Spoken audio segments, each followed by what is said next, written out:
Hi, Hello, everyone. can you hear me? Hi, Joe. We can hear you. Uh, Yes. I don't know why my video doesn't want to start. Hi, Claude. It is good to see you. It's been forever. Thank you. It's great to see you. Yeah.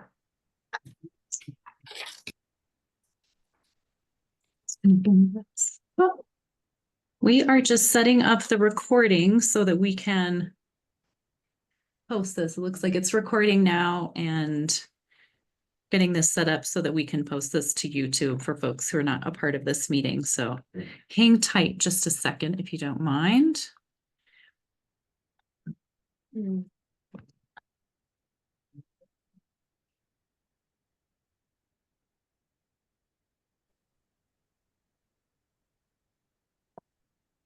Hi, Tim. Hey guys, There's Randy. Marcella. Randy, you're in the dark.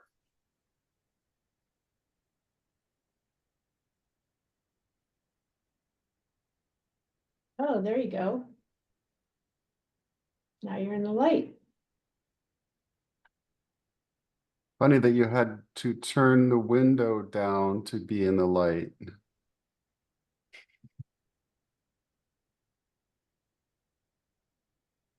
So let me know when we're. You guys, my dog Woody tends to beg when I'm on meetings because he knows that I'll give him treats. So forgive me if I have to like divert and say, Woody, be quiet. Well, that sounds like an error in judgment on your part. And definitely, And like a smart dog. exactly. Mhm. He's smarter than me, obviously. Well, No. I have a screen up that has my face on it, but I can't seem to cause it to appear in the group. Thank you. You know, as long as, Joe, I think as long as we can hear you, that's, Yeah, Yes. I'm fine with that. and our, I think we're good. okay. I think we're good. Well, I don't know if any others will join, but this looks like a good group. Thank you, everybody, for joining, especially Mac, who apparently is on vacation, which is above and beyond, really going above and beyond. So there's Courtney. I think we'll go ahead and start, and if people do join in, we can catch them up if need be. So really, the purpose of this meeting is to respond to a letter that Joe sent on June 11th of this year, and really addressing issues relating to the Castle Creek proposed boundary change, and also to the proposed master plan update. And I want to focus the meeting just on responses to the points he brought up in that letter. And I think really what Joe, if I'm speaking out of turn, correct me, but I think Joe's purpose was to try to address some of these issues, make sure that we had some clarity so that he then could schedule Castle Creek Caucus meeting for the caucus as a whole, to get some feedback on the caucus area boundary change and the master plan.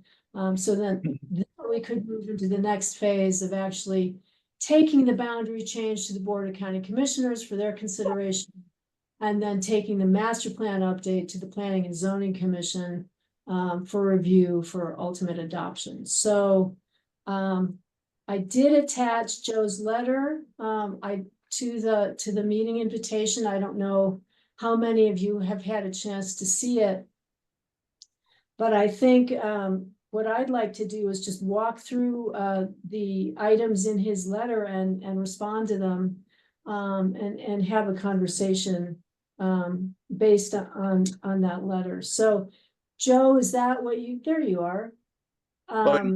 You've arrived. So Joe, does that sound like a good plan? Yeah, absolutely. Okay. And So, this is Chris Kiley. I'm on, but with Zoom, I'm having all kinds of camera issues. So hopefully you can hear me, if not see my face. We can- Chris, we can Can't can. hear you. Okay, And great. actually, before I launch, I wanted to make sure that everybody got introduced to Hannah Hunt, who is Hi. with us. She is senior long-range planner working with us. We're really excited to have her as part of our team. And she was Hannah Hunt Moeller, for those of you who may have seen her name, but she just got married, and she's soon to be Hannah Hunt Wander. So And not Oh, Bonnie Childs. Yeah, say again. And not Bonnie Childs, which is what it's. Not Bonnie Shiles. No, Bonnie Shiles is the Zoom, has the Zoom account, so.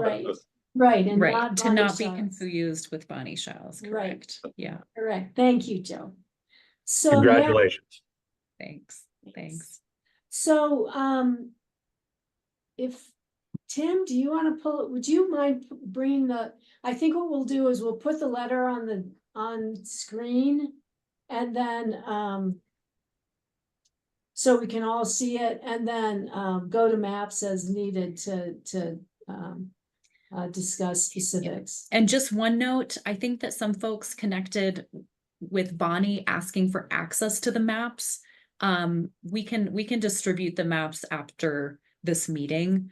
Tim, I think that's through Tim's Box account. So folks are interested in that, just know that we will circulate that afterward. Great, thanks. So Tim, are you?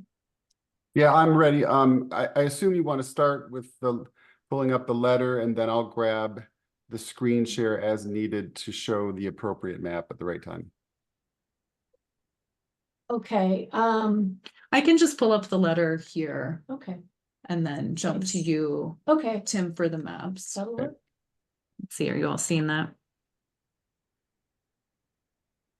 Yes, although I need to not have it be full screen.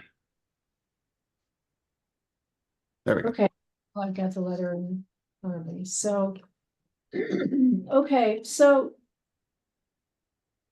just starting with all mapping, the first section of the letter 1A, and that really just a clarification that Joe had about the boundary line for the Caucus area, and I think that's not something that we all need to look at. We can come back to it if need be, but the answer to the question regarding the Castle Creek planning area, which boundary line is the line depicting the Caucus area? I think we clarified that. The second paragraph, I guess I'll just read it. The parcels on the east side of Castle Creek Road between the music school campus and the city limits appear to be shown within the Caucus. Did we not conclude that those parcels all have city water service and district sewer service and should therefore be considered within the urban growth boundary and outside of the Caucus area? I don't know if it would be helpful. I guess we should pull up a map, Tim, if you could, so Yep. that we can all see this. And Ellen, just to be clear, the one that we've shared that was attached doesn't have the comments on it that you've got on your paper. So just if you, Okay, I had sent that it's on Drive, but okay. okay. I can pull it up if you want. I've got it on my desktop. But let me just say that I can't You share can my answer the map. screen. There we go. Yeah, you should be able to. If you All could right, so just go let's- ahead and pull up the map, I think I can walk us through. Yeah. So here is the map. Let me pull it in front of the middle of my screen. Here is the map with the northern part of the Caucus area shown in this heavy boundary that goes around the music school site and goes over like this. And the blue line is the City of Aspen water service area, and that's the blue line with the blue shading. So you can see that all of these parcels that are in that area that I believe Joe is talking about are within the city's water service area, but only one, this parcel here, is within the Aspen Consolidated Sanitation District service area. So it's kind of a mixed bag here, and the urban growth boundary follows this line like this. And so this area is not in the urban growth boundary or in the city of Aspen, which is why we had sort of said, yeah, this is appropriate for it to be within the Caucus area.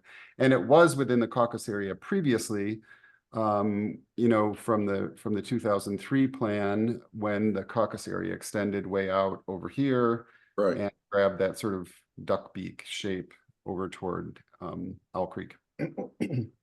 Right. Could I ask a side question? The parcel on the west side of Castle Creek Road, which I think may have been owned by the Paffers, or Is that this one, Joe?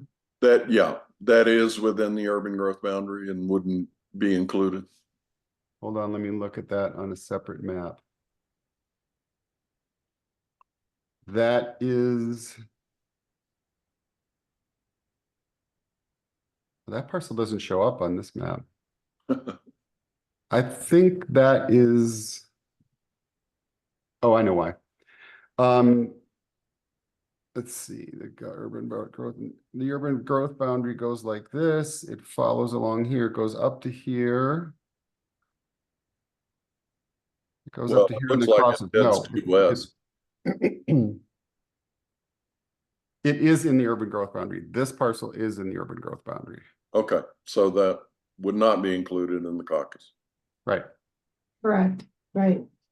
Okay, so we got the parcels on the east side, which I'm fine with. I just wanted to be clear. So I guess, are there any questions about this piece?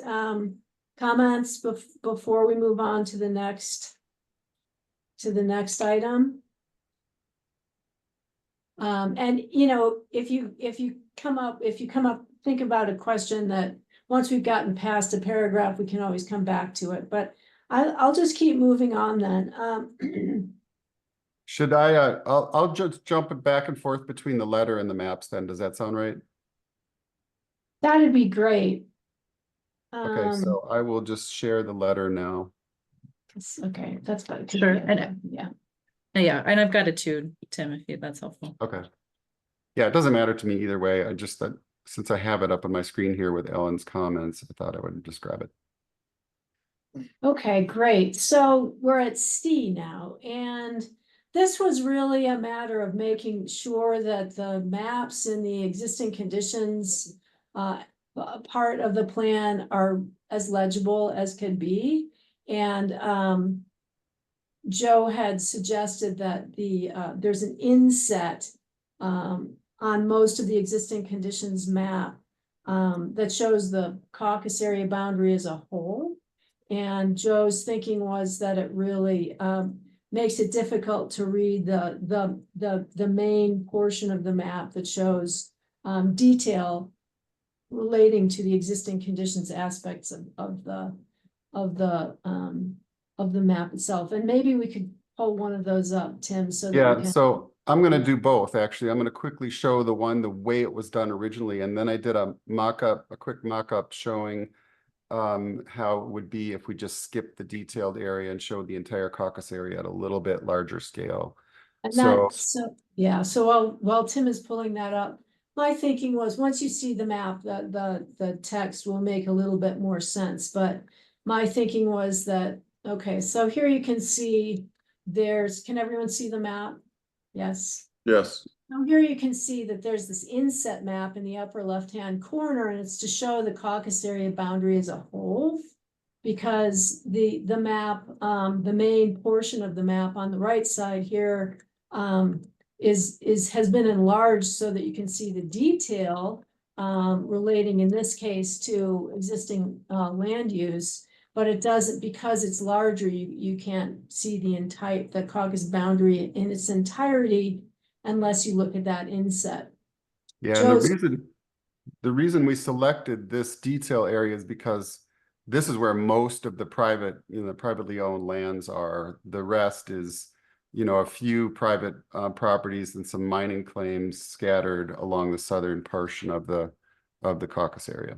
But primarily public lands beyond there. And so Joe's concern was that the inset really blocks a part of the larger map area, and also and as does the legend. And so my suggestion was that perhaps we just reduce or go to a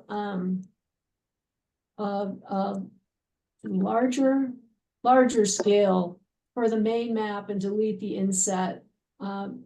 Which I've Because- done. My thinking is that most people are gonna probably look at these maps online. And will have the ability to zoom in to get detail, even if the scale is a bit difficult just at first blush. So Tim did take a look at Yeah, and before I switch to the other map, I just want to point out that areas like this, which is an area that Joe had a question about, and here where there's what it's showing is where the ski area boundary comes across the Caucus area boundary and is within the Caucus area, and we're showing it as this recreation use. So we're showing it here, this little sliver here, and this little sliver here, where the ski area boundary extends into the Caucus, and you can also see that it's shown for Highlands. So I'm going to now switch to the other one, and you'll see that it's not bad, but it's not as easy to see some of those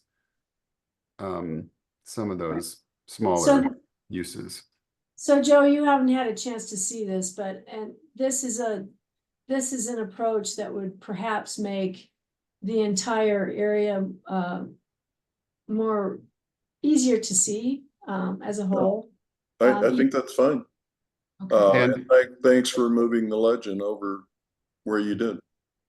And I'll just so you can see, I'm going to zoom into this area so that somebody online who's viewing this online will see this. It's a little coarser. It's a little harder to see, and that boundary is pretty thick. But you can still see that there is some portion of the ski area that extends into the Caucus area. And for the most part, everything else is pretty easy to read. Okay, I'm fine with that. Obviously, this is referred to later in the responses. Mm-hmm.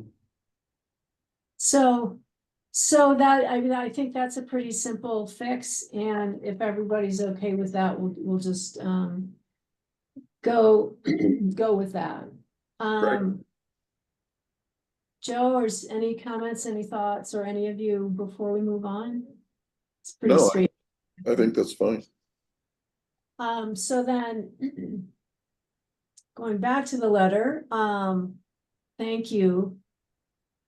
We'll move down to the existing land use map topics, and the first comment is, well, for some background, Joe and Chris Kiley and Matt Keeling from Skico and I and Tim over the years, it's been years now, I think, have talked about the Aspen Skiing Company, the Aspen Mountain Ski Area in particular, and how it lies with respect to the Caucus area boundary. And right now, the Aspen Mountain Ski Area boundary, permit boundary, does fall within the Caucus area boundary to some extent, not to a great extent, but it does fall within the boundary. And so Aspen Skiing Company has initially suggested that we just take the Aspen Mountain Ski Area out of the Caucus area boundary for various reasons. And one of the issues that we ran into in dealing with that ski area permit boundary was that It was drawn initially with a marker on a Mylar many years ago. And so it is not an accurate boundary that's actually grounded anywhere in a legal description or meets and bounds description. And so whereas we initially thought maybe there were some mapping errors that we should address before deciding where the ski area boundary should lie with respect to the Caucus area boundary. I've come to the conclusion that we really need to know where that ski area boundary, permit boundary lies. And I've suggested, my response here is that the current Caucus plan boundary doesn't follow roads, property boundaries, or physical features. The intent of the master plan boundary revision was to be consistent with the 2003 master plan description of the Caucus boundary as following the ridgeline watershed boundary. And at this point, staff is recommending maintaining the ridgeline boundary inclusive of the Aspen Mountain ski area to allow for Caucus input on ski area operation impacts. And essentially, whether the ski area lies within the Caucus boundary or not, Joe has made it clear that there are some offsite impacts that clearly affect the Caucus area that the Caucus would like to be able to comment on, respond to. And the impacts associated with the ski area mainly fall in the categories of road impacts, the use of Little Annie Road, and I don't know if Midnight Mine is used or not, but to accommodate ski area operations and maintenance. And there were also some concerns about being able to weigh in on visual impacts that may arise associated with ski area operations, perhaps new structures or infrastructure. And so the Caucus wanted to be sure that they could comment on operational impacts associated with the Aspen Mountain ski area, regardless of whether it's in the ski area, within the Caucus boundary or not. We've spent a lot of time going back and forth with Ski Code trying to come to some resolution on how to deal with that permit area boundary. And my recommendation at this point is that the Caucus boundary follow the ridge line for now, because that's something that we can tie down, and it does also coincide with the watershed. That in the meantime, the ski company should pursue an improvement survey or the development of a meets and bounds description, a legal description for the ski area permit boundary, so that we have something to work off of moving forward, so we know where that boundary actually lies. Joe, Tim, Mac, Chris, if you want to jump in here to clarify or respond or ask questions, go for it. Well, this is Chris. I'll jump in quickly, mostly to say that we're still kind of reviewing this. This is, obviously different than we had talked about a year ago, which was kind of the last time we picked it up. So I'm not sure that we've got much of a new or a different position today, but we definitely want to listen and hear the rationale behind it, and then we'll regather with some of the input that we're getting here and figure out kind of how to help continue to collaborate and move forward on this one. But still kind of processing the change from the last time we picked it up, which is almost exactly a year ago. I think it was last June was the last back and forth.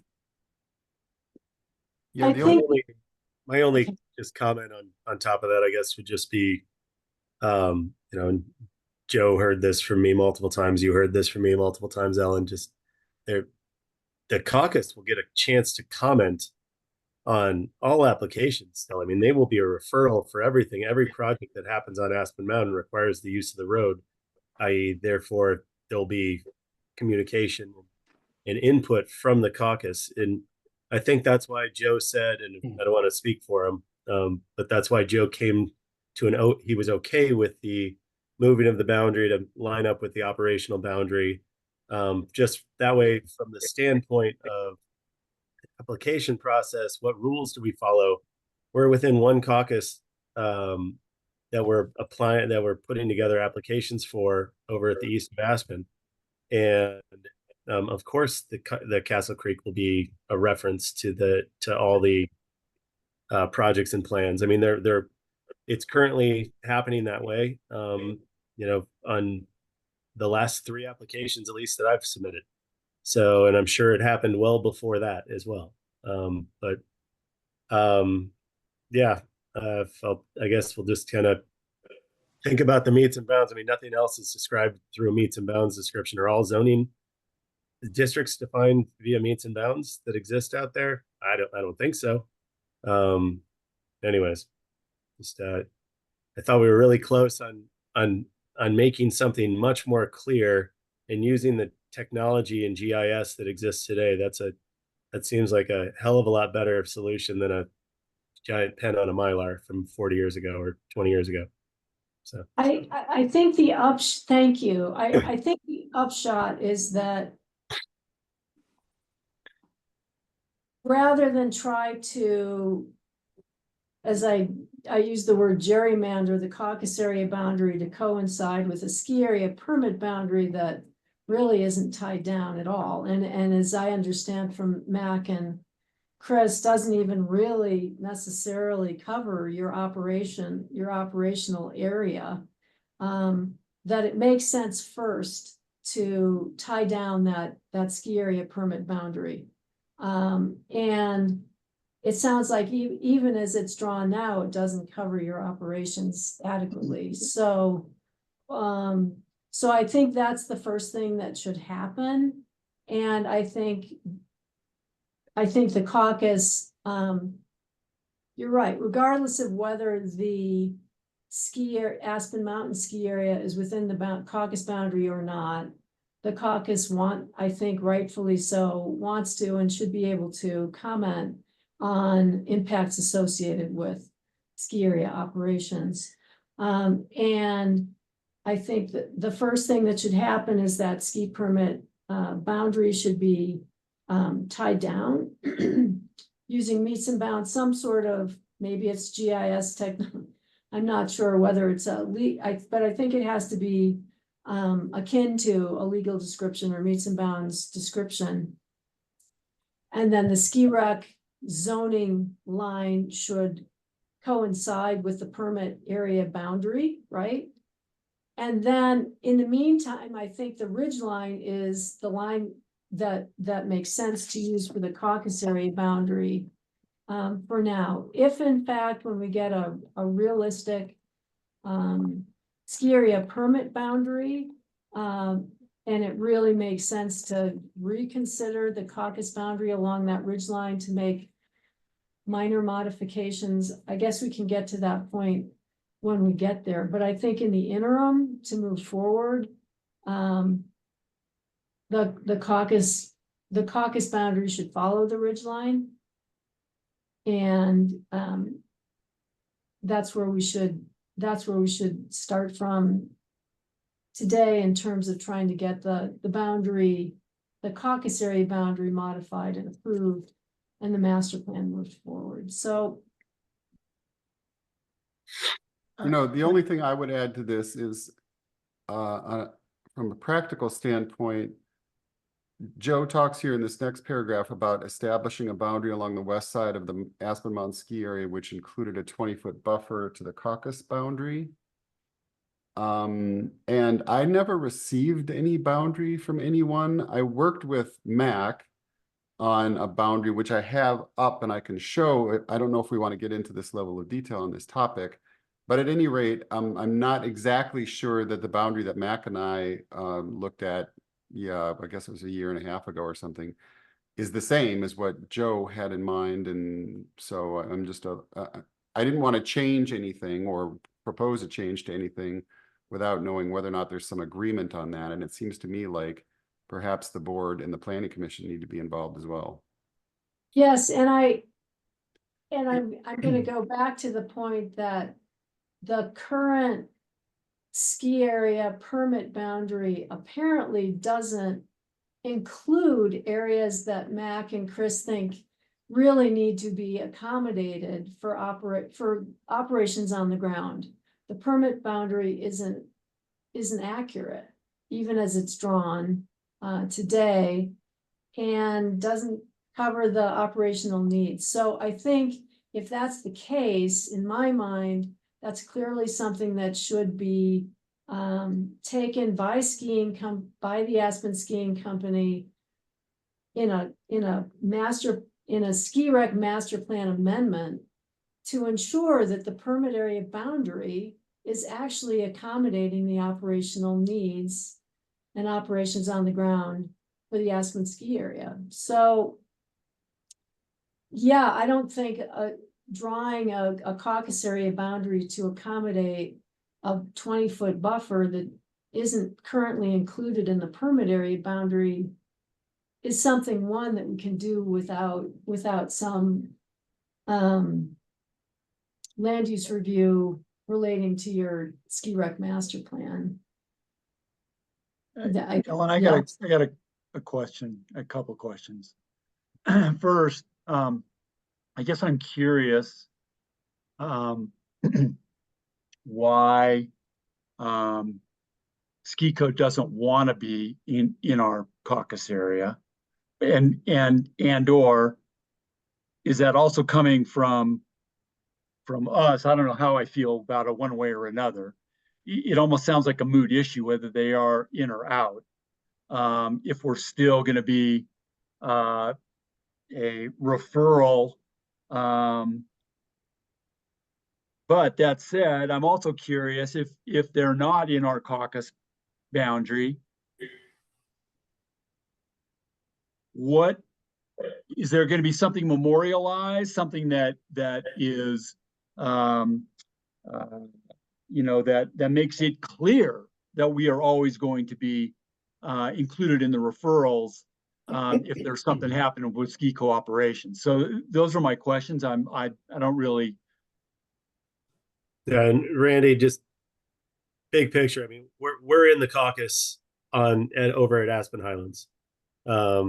We're tied at the hip on Little Annie Road, Midnight Mine Road. You know, you guys will be a part of the review process for all applications, that, as has happened for however many years in a row.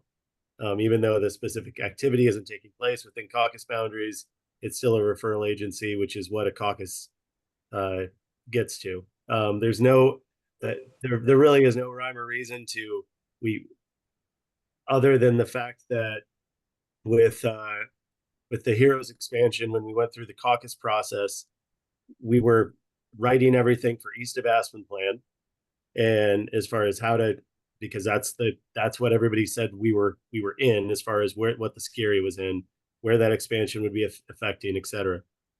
We wrote everything to be in compliance with East of Aspen. We then had a 1.5 year, 2-year project slowdown because we weren't. It was deemed that we weren't 100% in compliance with one of the clauses within that document, and we had to then get that document changed with the working with the caucus over there and such. It's just, if there's something in the future and the project's happening down over on Gents Ridge and the description use works with East of Aspen caucus, but it doesn't work with Castle Creek caucus, are we then going to have to go back and change Castle Creek caucus's bylaws or ask for that to happen in order for that improvement over on Gents Ridge to happen? It just that's so Mac, you're really saying, I think, that logistically it's just a pain in the ass for Ski Code to have to deal with 2 different caucuses with different rules and different regulations. Is that sort of the long and short of it? And the thing, we're still dealing with the Castle Creek caucus on the things that at least I think should matter, like and the things that you guys have told us matter to you.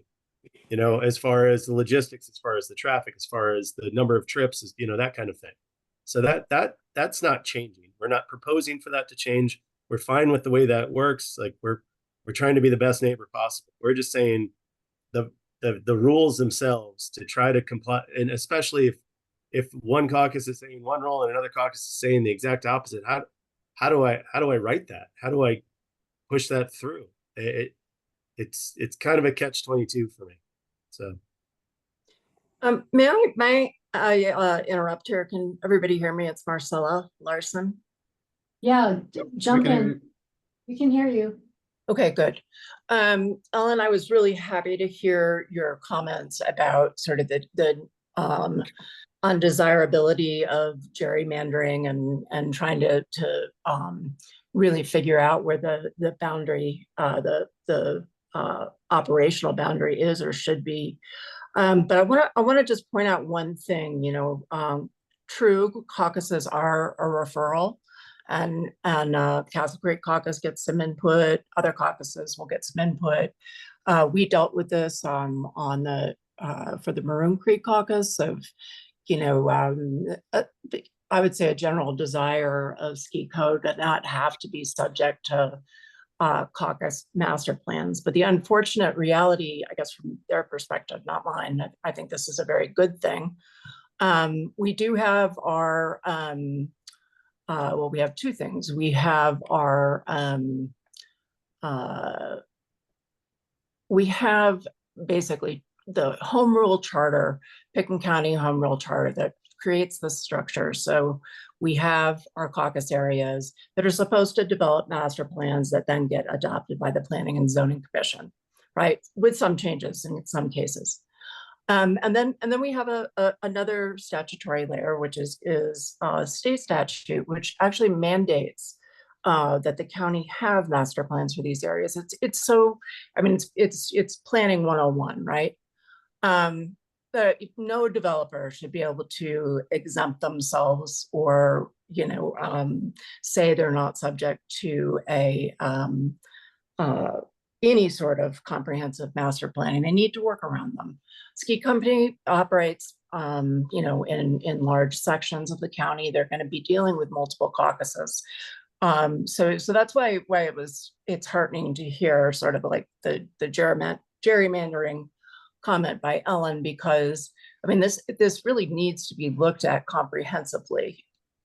P&Z again ultimately adopts the master plan, and that's the legal point that I just want to point out is when you become something other than just a, you know, like there's too much traffic on the road kind of caucus, which trust me, there is, right?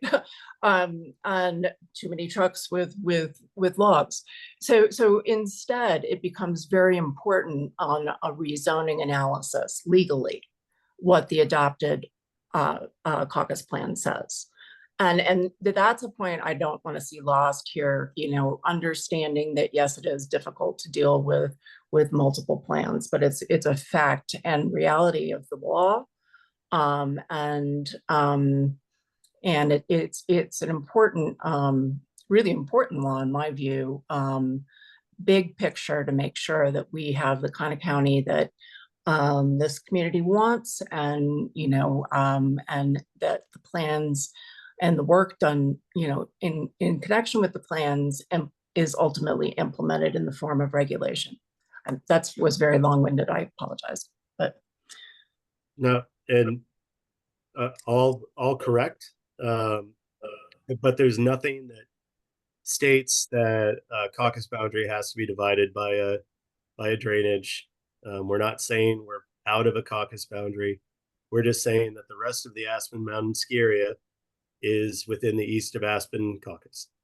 And they're from terms of what is that land on, you know, up there, what is it? What's the associated more relevant zone district, more relevant caucus for the Aspen Mountain ski area?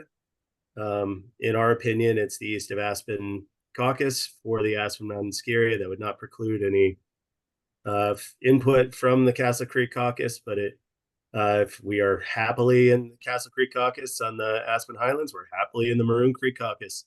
you know, it's just something that, the rest of the Aspen Mountain ski area is in the east of Aspen. We're trying to have like land go next, that's next to like land, be treated as the same. So, The only thing that I would add to this, it seems to me like there's a fundamental question, El, about if the authority for a referral flows from whether or not the land use is within the caucus area or not, as opposed to whether or not a use requires access via a road that passes through a caucus area. Can we make that distinction for these guys so they understand what it would mean to give up having a portion of the ski area in the caucus boundary? Do they legally have the same rights under the home rule charter as a referral agency if the use or the property isn't within the caucus area boundary? I think that's what Marcella was getting at. Yeah, and I would agree, Tim, that seems to be the heart of the issue. Do we have more strength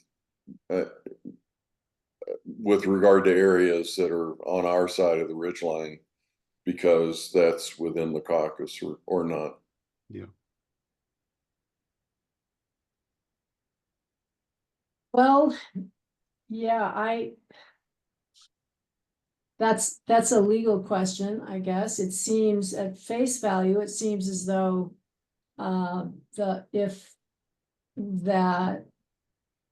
the caucus would have more standing to comment if there are portions of the ski area that lie within the caucus boundary. And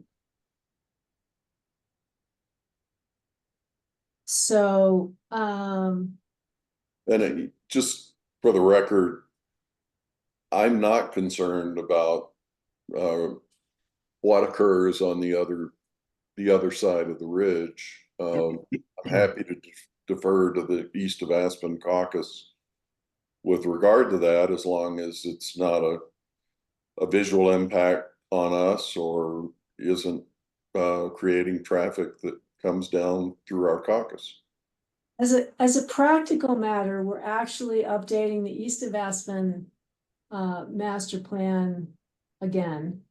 And that update will follow the Castle Creek master plan update. And I think, Mac, to your point, we may want to look at the two plans together to make sure that there aren't necessarily conflicting recommendations that really shouldn't, that could be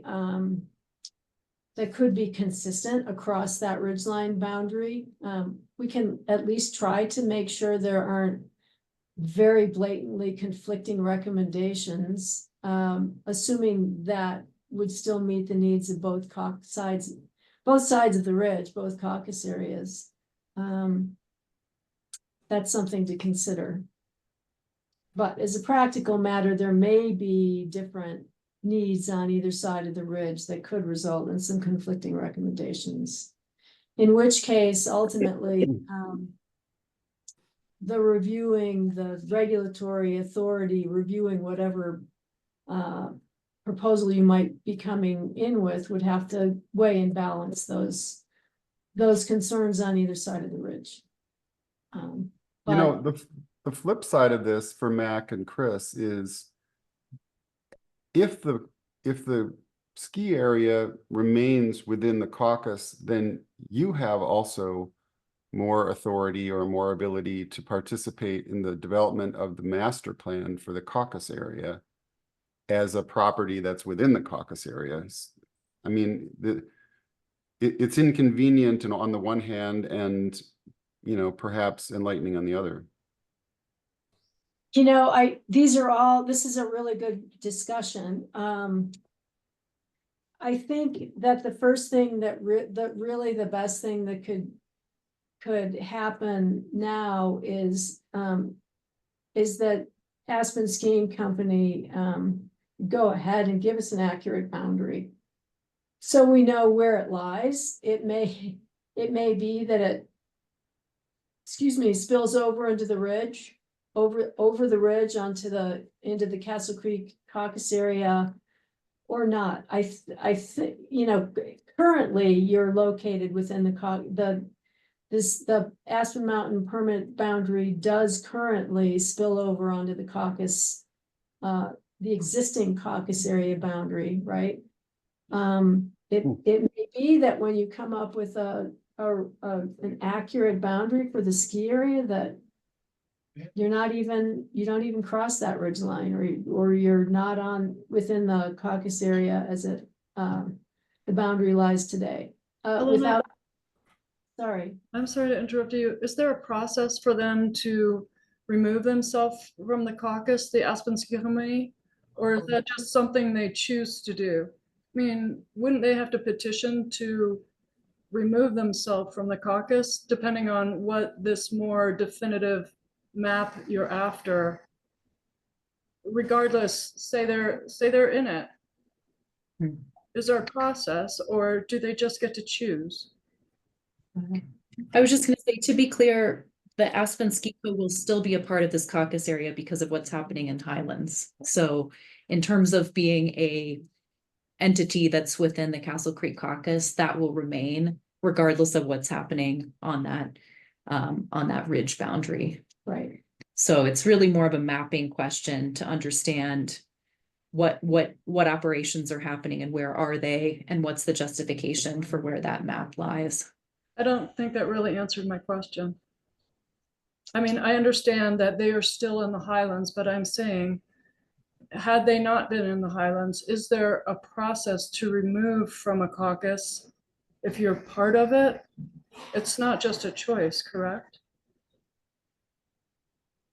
Honestly, I don't know, Claude. I'd have to get back to you on that. Thank I don't know if there is if someone can, if it's necessary to petition to be removed from a caucus area. I've not dealt with that in my years here at the county, so I want to consult.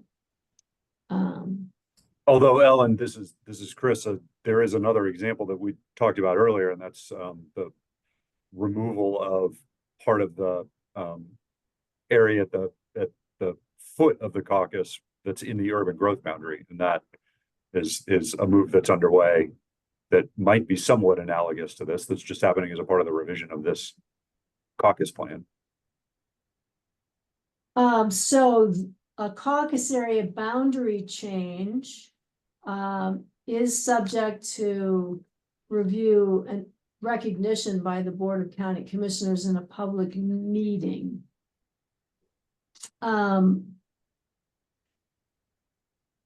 Right, so that would be a change to the boundary is subject to board recognition, BOCC recognition. But if someone wanted to, yeah.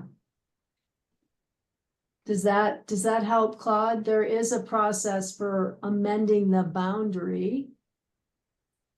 It does, thank you, because I feel that we would be less involved, even though Mac feels that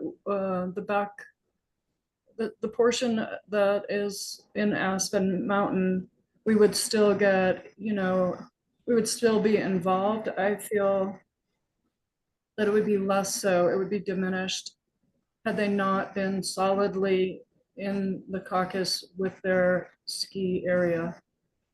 It's just a suspicion, but I thank you for addressing the fact that the BOCC hears it, and I'm assuming that's a public meeting. It is a public meeting, and actually, that's one of the things that has driven this discussion is the fact that we are talking about a caucus boundary change from the 2003 caucus boundary. We want to use the Eastern Caucus boundary, and that change will be taken to the Board of County Commissioners for their consideration and their recognition in a public meeting. I don't think it's a public hearing, but so that I know that is the process for modifying a caucus area boundary. Well, the caucus as a whole needs to take up that issue. We've talked about separating ourselves from the urban growth boundary parcels, but the caucus proper hasn't ever voted on that. So that's an issue that goes to the caucus. Yeah, so technically the caucus would come to the Board of County Commissioners with a request to amend the boundary. And that's what we anticipate doing here, if the caucus can come to some agreement about the location of the caucus boundary change. Marcella, is your hand still up, or? I don't mean it to be, but I would like to make one more comment if that's okay. I'll be fast. Of course. Somebody asked before, may have been Randy, about, what do you give, what are we giving? Are we giving up anything? Since we'd still be a referral. The very main thing is a recommendation through an adopted master plan about zoning. So once SKICO's not in the caucus area anymore, you're losing any really meaningful effort around zoning. It's just gone. And I'm not going to go legally into the effect of a master plan on a zoning change, but that's what you're losing.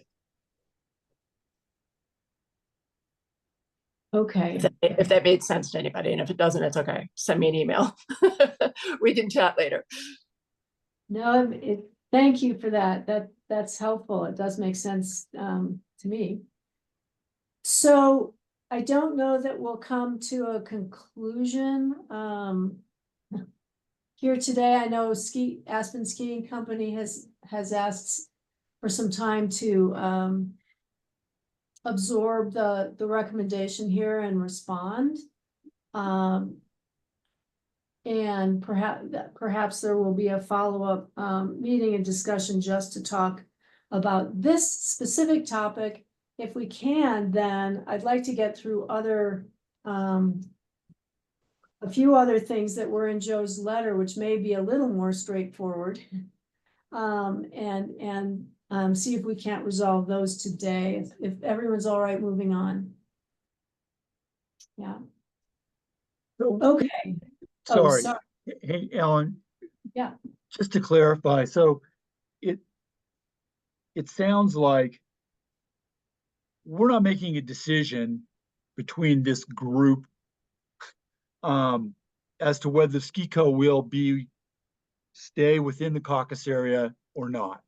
It sounds like, from what Joe says, that really needs to go to a vote of the caucus, in which case there'd be some sort of a memo that, hey, here's the pros, here's the cons of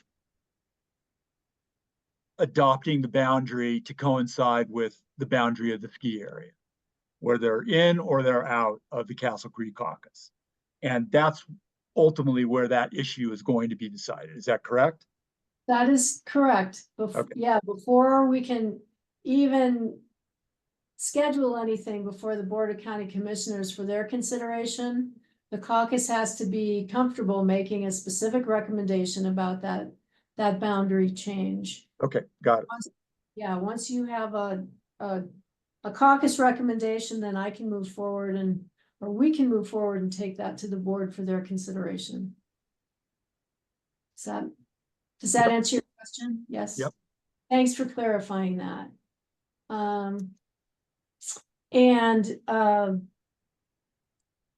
Yeah, at the end of the day, we'll have to decide whether this group wants to reconvene before you move forward with your caucus decision or not. But let's see if we can't get through the rest of these items. We have not a lot of time left, but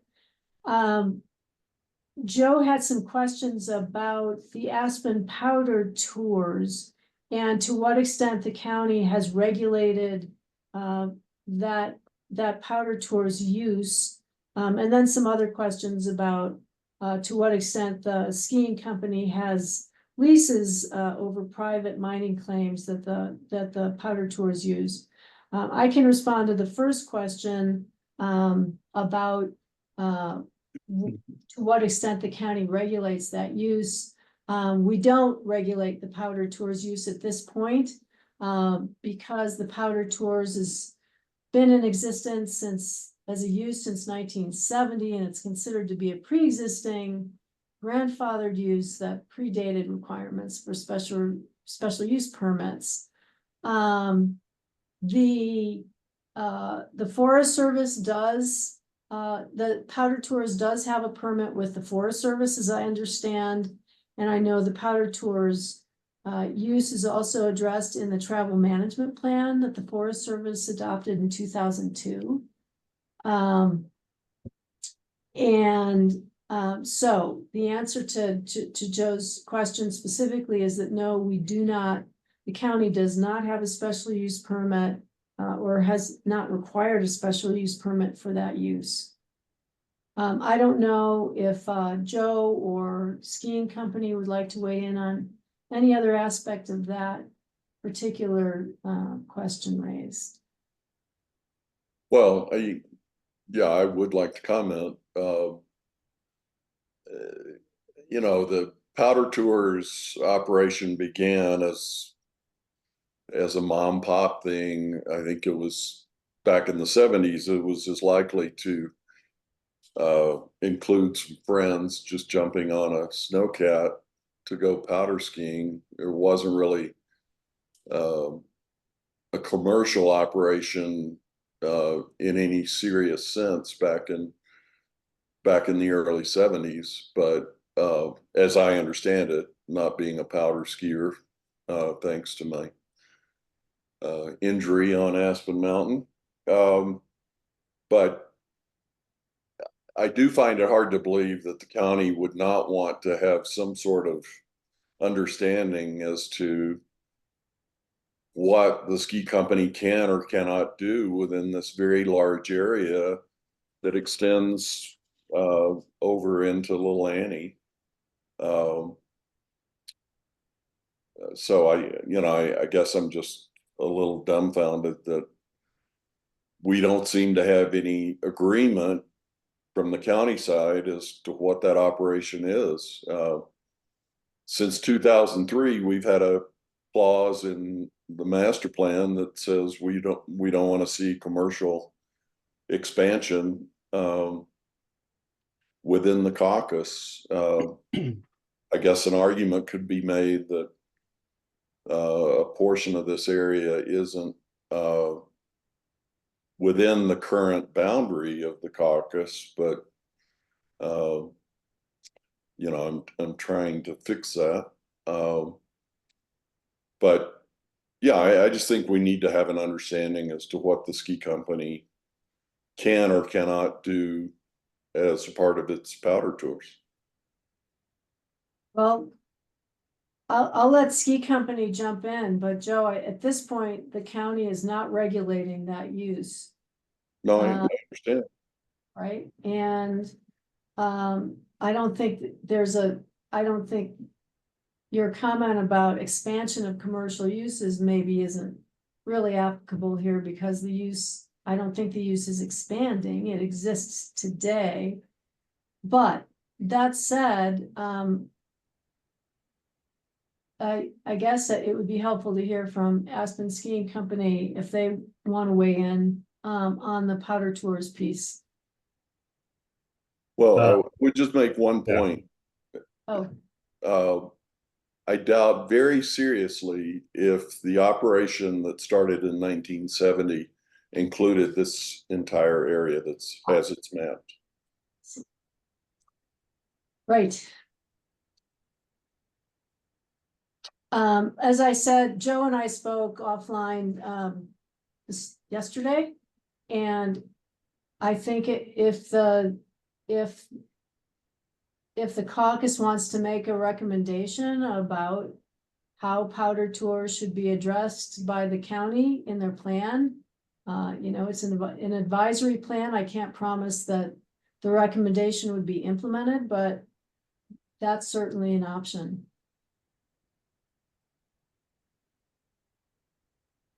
So brief on powder tours. I'm not sure about 1970, but at least since the 90s, the boundary has not changed.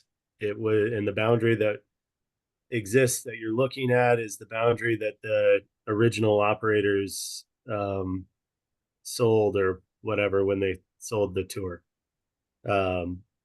So not sure if it was 1970, but this is what they had established with the Forest Service through their permitting process at handover. That boundary has not expanded since the ski company has had a part in the boundary. The Forest Service permit has also stayed that it's re-upped every 10 years or whatever, and the conditions of it are virtually the same. The number of people that are doing it today is about the same that we're doing it, and it goes up and down a tiny bit, like 50 people, 100 people every year, just, and that's basically based on conditions. But you're talking about, gosh, and I wasn't prepared to talk about this, but you're talking about 2,000 people a year ish that are using that are getting tours on Powder Cats. And what's included in that is a ride in a Powder Cat, a guide, and skiing. There isn't some other auxiliary that they eat lunch at a cabin. There's no other ancillary business that is occurring out there. And the cats come down Richmond Road from the Aspen ski area. Yeah. And all the land is either owned by the company that owns the powder tours, is federal land, or there are leases with individual property owners to allow for skiing over their land. And there are also easements, or there are snow easements that are used by the cats to get to and fro. Perhaps it would be helpful to have some understanding about what the Forest Service really has done in terms of its permitting, to help inform the Castle Creek Caucus about any recommendations it might want to make, including perhaps the legal analysis of whether or not the county's conclusions around this are correct. And I'm specifically, I'm wondering whether, and I'm assuming they are not, that the Forest Service is not looking at the private operations on private lands.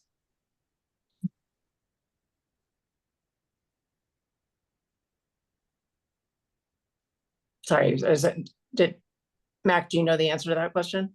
I know that the permit boundary is, I mean, if you look on there, you can see the Forest Service land throughout, and the way that the Forest Service typically looks at things, Marcella, and I don't, that's why I'm trying to stay silent here, is it's not a positive thing in my head. But for Aspen Mountain, for example, where 2/3 of the mountain is private and 1/3 is public, if any activity that happens that crosses from public to private in a contiguous fashion is looked at the Forest Service looks at all of it as if it's Forest Service land. So they are, the way that the permit goes is if we can't, it's not like if a person buys a ticket and we only take them to the west side on the Little Annie's Road and they never get onto Forest Service property, they're still counted as a person that is using the Forest Service permit, if you will. Does that? I hope I got you enough there, Marcella. Even in the agreement, it's all public record with Forest Service, obviously. So that's out there. The operator's permit, and there's a couple other operators that operate up Richmond Ridge that are probably have that definitely have different operating guiding permits. And I do know that those the quantity of permits hasn't changed in quite some time, is what I've been told by the Forest Service. We try to stay consistent with the total number of people. But Okay, that helps a bit. that'd Thanks. be a better question for them. But yeah, there's no two accounting methods, if you will. It's all the one. And I'm gonna jump in because we're afternoon here and I want to respect everybody's time. I'm happy to continue to try to get through the letter, maybe continue for another 15 minutes, but if people need to leave, or the decision as a group is that we should just conclude now and continue this meeting. I guess I can just ask for a show of hands. Do we want to go for another 15 minutes to try to conclude? Maybe thumbs up, thumbs down, or thumbs up? This is Chris. I've got to jump. I'm late to another one. Okay. Okay. And Mac, are you okay staying on in Chris's absence, or would you prefer that we No just? problem. I'll stay on. We can finish the Okay. conversations. I'll fill in Chris on anything else. I think that those are the. I think the rest of the stuff's pretty mundane. So or- Thanks, man. Good. Appreciate it. Thanks yeah, all. but And yeah, others, Claude, Marcella, yeah, hopefully you can stay on. And or you can watch the recording afterwards, if you need to jump now. We'll go for another 15 then. So are we okay? So I think that's a pretty good conversation on powder tours. If everyone's gives a little bit of direction in that some clarification about what exists today in terms of the Forest Service permit. And private, Joe's question about whether there are easements across private property for the use. And Marcella's point that perhaps the Caucus will want to recommend that there be some follow-up in terms of the county's, how the county responds to this use. Quick question, Al. Yeah. Would you want to, or does it make sense to add a little bit of information about powder tours to the extent that maybe the SKICO could provide it to us in the existing conditions report? Just for background?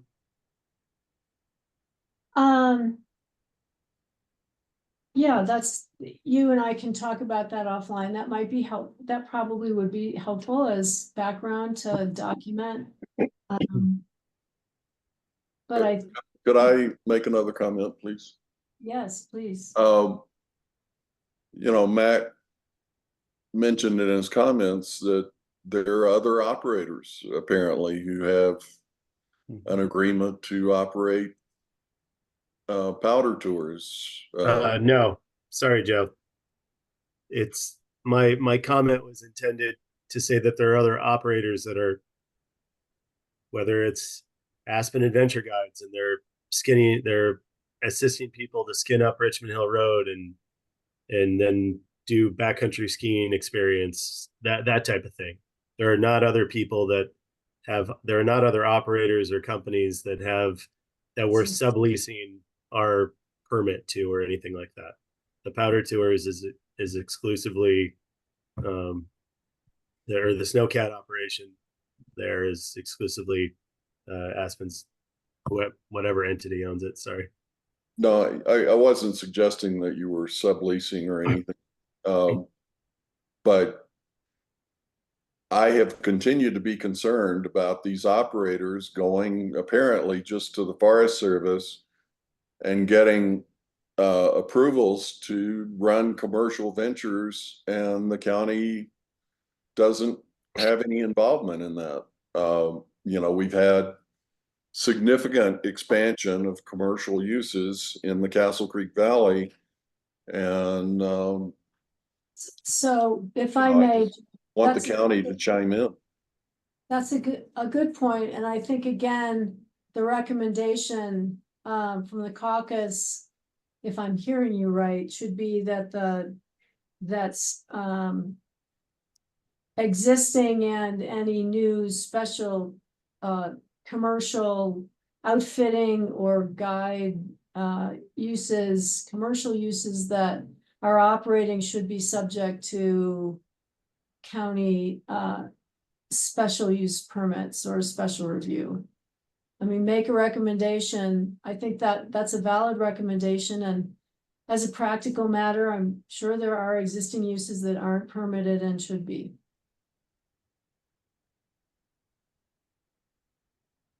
Right? I mean, does that, it's not gonna resolve the issue today, but I think if you think that's a legitimate recommendation, it's one that should be included in the plan.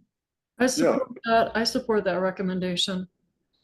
Things blossom back there. People treat it as if it's their own. Yeah, it's an opportunity to start a business, and the county's not been involved, as far as I can tell. Okay, that's a good, thank you for that comment. Then I think is it all right to move on, Joe, everybody? I think we can cover these remaining items pretty quickly. A is simply just a graphic correction and it's been made to provide clarity on a map. The other two, B and C, basically are speaking to the point that the ski area boundary for this is just for Aspen Mountain and Highlands. The ski area permit boundaries do not currently coincide with the ski rec zoning boundaries that we show on our GIS maps. And again, initially, I thought this was just a mapping error that could be simply rectified. Unfortunately, again, here, until the Aspen Skiing Company can give us an accurate ski area permit boundary for Aspen Mountain, Highlands, and Buttermilk for that matter, we're not really going to resolve that issue. Once we have an accurate boundary, then the ski rec zone boundary should be modified to coincide with those boundaries, and all of that really needs to be addressed as part of the ski rec master plans as an amendment to those plans. So really the permit boundary changes specifically need to be amended in those plans, and then the ski rec zoning adjustment can follow based on those approvals. But this could show up as a recommendation in the caucus master plan, right? Yes, and that is the recommendation. Thanks for clarifying, Tim. Rather than waiting until those ski area permit boundaries are identified by meets and bounds or by improvement surveys, until we really, it doesn't make sense to hold up the master plan approval or boundary change approval until that work is done. The recommendation in the plan should just be to the effect that those changes need to be made to the ski area permit boundary, and subsequent changes to ski rec zoning should be made subsequent to plan adoption. Right? Does that make sense? That's a thumbs up. That's a thumbs up. Mac, yeah, I know you guys need to mull this over. Right, okay. Yeah, no, I understand the perspective, and yeah, I guess I know we were very close with Tim, and I'll be asking Tim to provide me that line that we worked on a year ago or whatever that was, and we can, if that's the process team, then we'll go through it. So whether that's yeah. And Tim, are you able to well, yeah, we can take that offline, but Yeah, I have a layer that Mac and I worked on that I call ski area boundaries working, and I'll just forward that on to him via email, and I'll copy you, El. thank you. But there are just two other items here. One relates to, again, just there's an edit that has been made, thank you, Joe, relating to the PM10 non-attainment area. There's also a comment about the scenic protection area, and Joe says basically that there are many areas along the valley floor that are shown on the map as within the ski view protection area that are not visible from Castle Creek Road. And my recommendation is just that, again, a recommendation be added to your plan that the scenic view protection area mapping within the Caucus area be reviewed and amended as necessary if it's inaccurate. That gives us a chance to really see where, if and when, where it may be inaccurate, and then to make some changes. Any comment on that before I move to the last item, Joe? No, I'm fine with that. At some point, I'm gonna wanna go back up to this parcel in Lime Village that Oh, right, did I skip that? I did. I think is shown incorrectly, but Can you, I'm not 100% sure of that. can we see a map of that? Yes. Yeah, I'm sorry, I skipped over that, didn't I? Yep. Apologies. Give me a second here.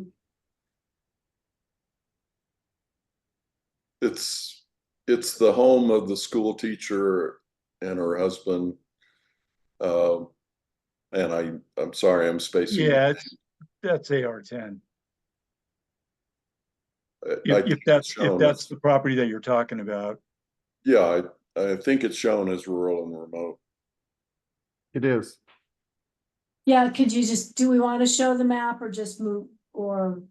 to Yeah, make sure- I had to open it in order to have access to it here, and I think I need to refresh my screen. There we go. There it is. So the piece that Joe is talking about, let me just zoom in here. Oops, what just happened there? Oh, I know. Is right down here. Whoops. Okay, Sorry. we don't have a map at the moment. Oh, you don't? Okay, maybe hold on. Something happened with my Zoom here. Here we go.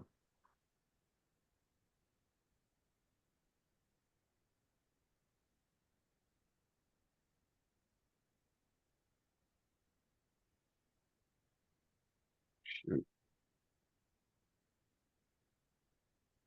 No pressure. Yeah, for some reason, my Zoom, oh, there we go. My Zoom has gotten like miniaturized. And it's not showing the full array of options here. Oh, here we go. There we go. Okay, sorry. All right, so.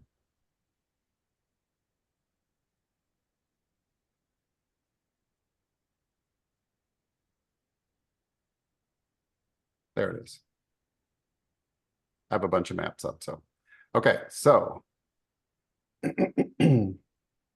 The area in question is down here.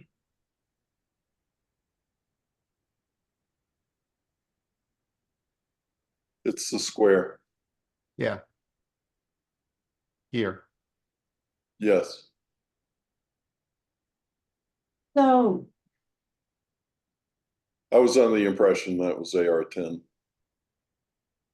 The single family home site.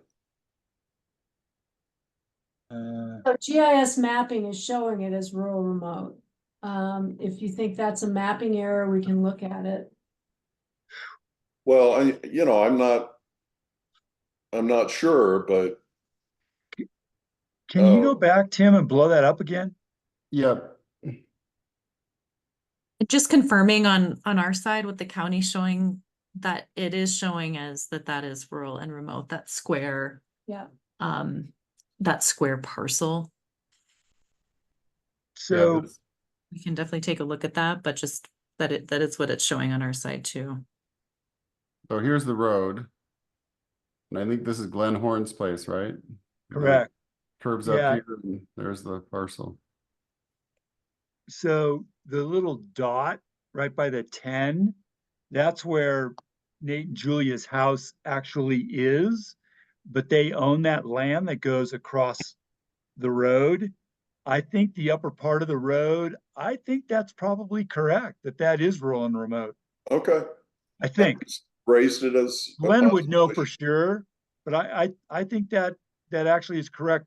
And their house is actually in the AR10 section. Okay, I thought their house was up there, so, No, I mean, that's where Melanie Griffith's old house Okay, is. okay. Yeah.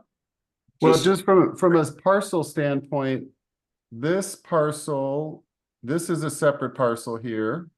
That's a separate parcel there, and this is a separate parcel here.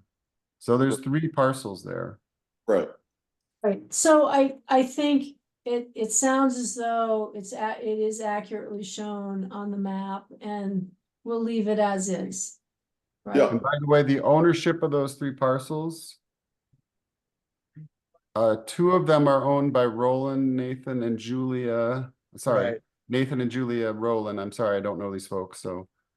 And the other one is owned by Doug and Natasha Rabu. Raboud. yeah, and that is Melanie Griffith's old place, so. Okay. I was just mistaken as to where this school teacher's house is located. Thank you for your scrutiny, Joe. Much appreciated. It sounds as though that's one we don't have to change. Thanks. And in the interest of getting us through the rest of this, there was just one other item that Joe raised, and it was about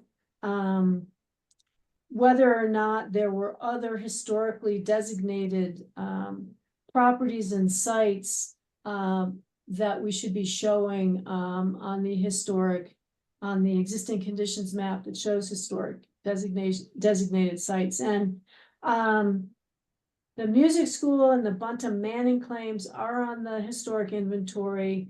But honestly, Joe, I'm gonna need to confer with Susanna Reed, who's our historic consultant, on these other properties, to see if they're designated. Like, I can't believe Ashcroft Ghost Town isn't designated as an historic district, but so thanks for identifying these as something we should look at, and apologies for not having done that yet, but I will follow up with Susanna. What's the Thank you. Newman Mine and Dam? That's, That's right by Castle Creek Valley Ranch, right?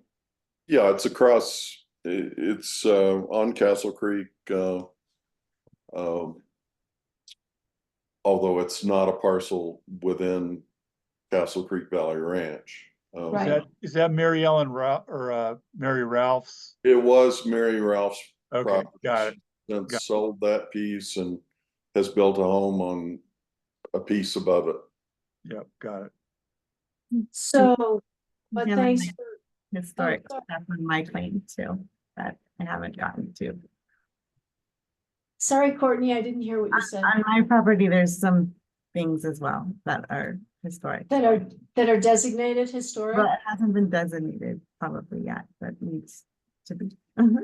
Okay, and the purpose of this existing conditions map is on historic, and the historic inventory map is to show what is currently designated.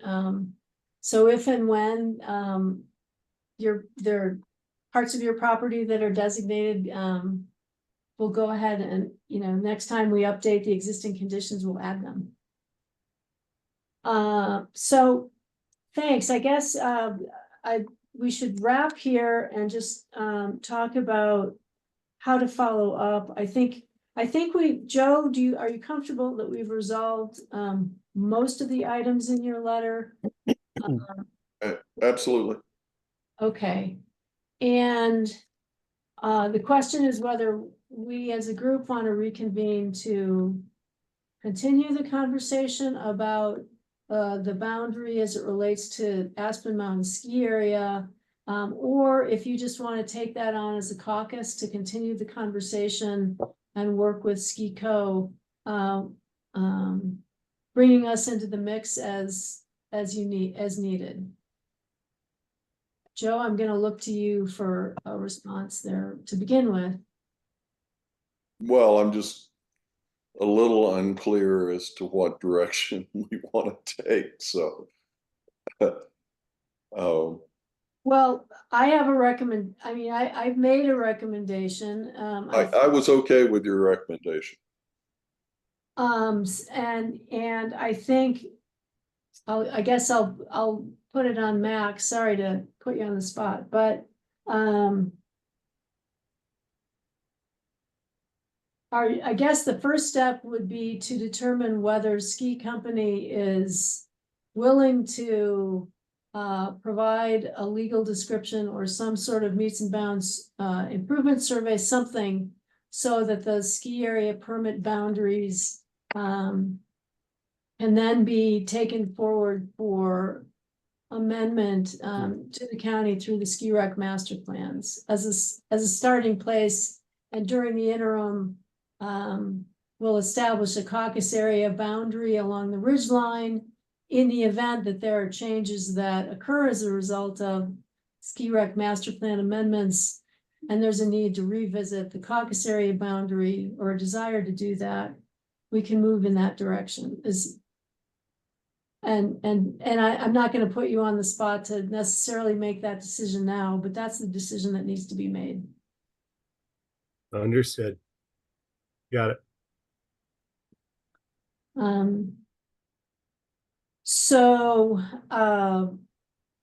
It would be nice to have some sort of timeline here so that Joe can schedule a meeting, a caucus area meeting to cover topics about including the caucus area boundary amendment and other topics relating to the master plan update as a whole.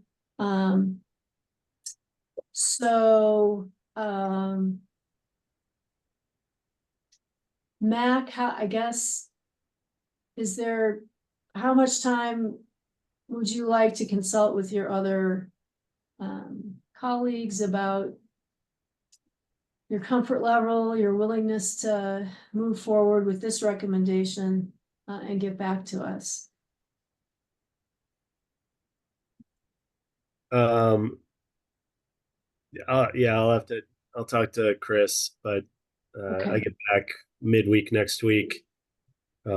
So my hunch is if we had 2 weeks time from now to be able to get back to you, that'd be Let's shoot for that. I'm putting you on the spot and I don't want to I don't necessarily want to make you that's agree. fine. That's not doable, but let's shoot for that 2 weeks and then and communicate with me and Joe, and if you need more time or want to go a different direction, then let us know, and to the extent and then we'll go from there. Does that sound reasonable? Yep, that sounds reasonable. And Mac, I'll send you that layer this afternoon. Thank you, Tim. All right, Randy, Claude, Courtney, Marcella, any other thoughts before we wrap? No, good. Nope. Thank you. Thank you for your time and for your explanations. Well, you're welcome. Thanks for taking your time out of your busy days to help get us through these topics, and hopefully we'll get a master plan update adopted in the near term, right? Get it done. So thanks all. We'll be in touch. Thank you. Thank you. Thank Bye-bye. you. Bye. Thanks, bye.